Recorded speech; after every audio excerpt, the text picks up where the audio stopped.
Hello, welcome. You're watching Music Special Edition A-List, wherein today we are going to engage in conversation with Dhanvarsha Fine West Limited's joint managing directors. And quickly joining with me on the broadcast is Karan Desai and Rohanjeet Singh Janeja, who are the joint managing directors of Dhanvarsha Fine West Limited. Let me begin with Karan. Karan, speaking about your company, now beginning with, first of all, tell us something about Dhanvarsha and how it started. Great. Thank you, Shivya. It's great to be here. So we are a fairly young company. We started about three and a half years ago in the year 2017. While we are small and young, we are an independent institution and we are extremely well governed. So our main promoters are the 80-year-old Wilson Group based out of Mumbai. And for those who don't know, it's the family that promoted the Wilson Pens and Stationery brand. So we were formed with a very simple premise, which is to empower and offer the underserved and unserved entrepreneurs and individuals of India access to timely and institutional credit. The mission here is not just to focus on financial inclusion, but even to provide for social capital. So our main achievement today with the funding that we provide to our small customers is to build social capital in the community. We have the view that, it's a very rare occasion when a small institution like us gets to make such a big social impact and help our clients out. And this is achieved by providing timely and affordable finance to people in the MSME segment, which, as everyone is well aware, is traditionally harder to underwrite than the typical customers that go to banks. This is mainly because the loans are much smaller, the ticket sizes are smaller, income details are harder to find. Hence, we've developed our own proprietary underwriting criteria to be able to underwrite these customers and provide them access to credit. Apart from having a very strong promoter legacy, we also have a very independent and completely transparent board, which consists of stalwarts with rich experience across a range of industries. Having said that, our management team, on the other hand, is very young, but extremely talented. And together, all of us are participants in the company's ESOP program. And as stakeholders of the institution, we all hope to leave a rich legacy behind us by the time, in maybe the next 2 decades or so, we hang our boots up. So, yeah, that's a quick background to us. All right. So let me also welcome your partner, Rohanjeet, in the conversation. Rohanjeet, now beginning with, as per your estimation, your observation, what does the market scenario looks like presently? Thank you, Shivya. I think we'll start off by saying, as Mark Twain had famously said, that history doesn't repeat itself, but it often rhymes. In our view, the situation in India today is very similar to what it was in the late 90s. I think history has proven, not just in India, but globally, that in good times, often many firms take on excessive debt without knowing the commensurate risks that come with it, or without appreciating the commensurate risks that come with it once the cycle turns. If you recall back in the late 90s in India, it was a very similar scenario when you had excessive debt, fraudulent behavior by a few NBFCs, and changing regulations that eventually led to a shakeout in the sector. If you notice now, post-September 2018, a very similar situation has played out in India, which has led to a complete credit crunch for the sector and a commensurate slowdown in economic growth. Therefore, we believe that this time is no different to the late 90s in India. Another similar situation to the late 90s is from 2014 to 2018, there was a proliferation of many different NBFCs that came into doing business, not just because they had a good business model, but they came in the search of valuation. What happens at a time like that, when there's excessive competition and high growth, is balance sheets get levered up. And if there's any hiccup in asset quality due to dilution in norms for lending or in pricing because of excessive competition, any hiccup in asset quality will lead to a disproportionate impact on profitability. And that is exactly what has happened where we are today.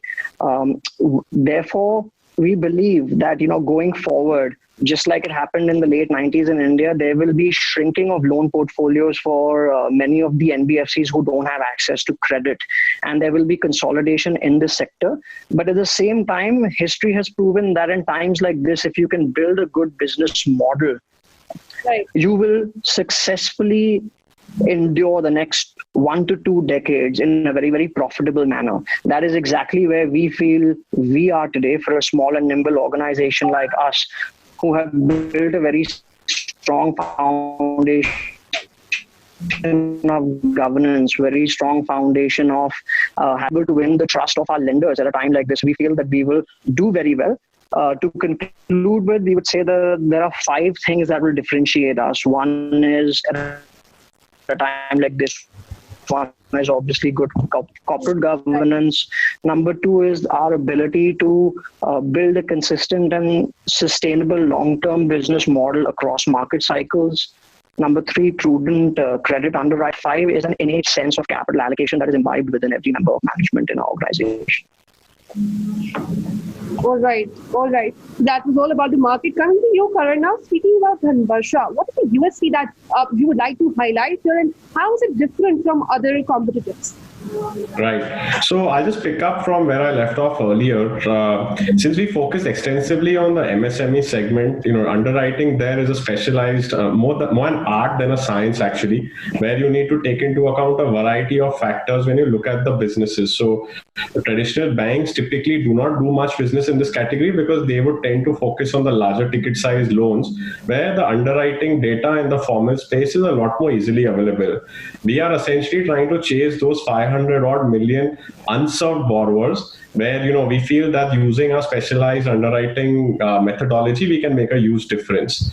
I think our biggest differentiator is that we try and enable businesses. We want to be the catalyst to entrepreneurs of India by not just becoming their preferred financial partner, but also their partners in business and social growth.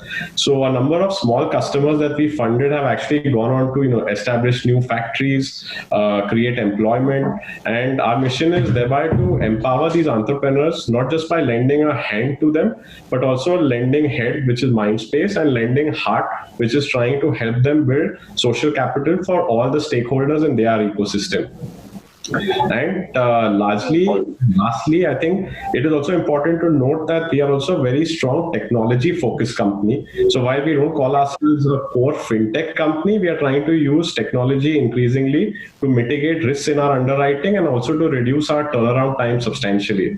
Rohan, maybe you'd like to add a little bit on the collaborations as well.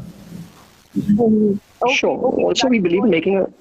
Yes, please go ahead. Yeah, also we believe in making a difference by building a strong partnership ecosystem. And in that effort, we've collaborated with multiple partners across various segments that fit our borrower profile. So we're making significant strides in collaborating with these partners and stakeholders for future periods, because our belief is that going forward, collaboration is going to be key rather than competition, because when you have people that collaborate and build good businesses together, leveraging off each other's strengths, it establishes a stronger foothold for you in the market. Dhanvarsha as an organization, we've been very, very nimble, and we pride ourselves on being able to constantly innovate to diversify our revenue streams, minimize risk, and sweat our assets and infrastructure more prudently.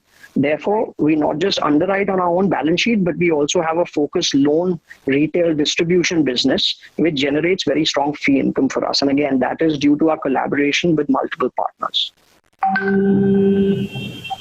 Right. So also, tell us something about becoming a fintech NBFC, and where do you see yourself in 3 years? Coming to you, Karan, for this. So, when we started our journey some time ago, about 3 years back, we initially focused only on the secured loan against property product in order to fund the MSME customers that we work with. And over a period of time, what we did is we diversified ourselves in the MSME segment. We started doing smaller ticket unsecured business loans to provide working capital to the same customers we fund, which will be your typical small retail cash and carry clients. We also diversified into personal loans for those individuals who may not get easy access to personal loans from their banks. And more recently, we have gone even more broad-based. So we've now started doing gold loans. We've just started opening branches in Mumbai, and we'll be gradually diversifying into the north of India as well. We've started doing education loans, healthcare loans, including COVID loans, to help people meet unforeseen medical emergencies and expenses. Now, through this collaborations model also that we very strongly believe in, we are trying to optimize our products by customer segments and by location so that we can provide timely and consistent solutions to all of them and thereby build long-term relationships with our customers. Even in 2018, when the market slowed down substantially due to the various crises that hit us, we still managed to build and continue growing the business. From then, we've come a fairly long way. To give you a sense of the kind of names associated with us, we were fortunate enough to get our first small debt line from HDFC Limited, which is considered to be one of the finest financial services firms in India. Post that, the promoters also infused a certain amount of equity into the company in April, after which we raised further debt lines from Bank of India, which is again a great legacy financial institution of the country. Thereafter, the pandemic hit all of us, but we didn't get disheartened. And even through this period, we continued building our systems, processes, technology, and continued focusing on collaborations as well. So we reached out to our customers, made sure they had what they needed, supported through offering moratorium wherever it was essential. And things have now started to turn around for us post removal of the moratorium.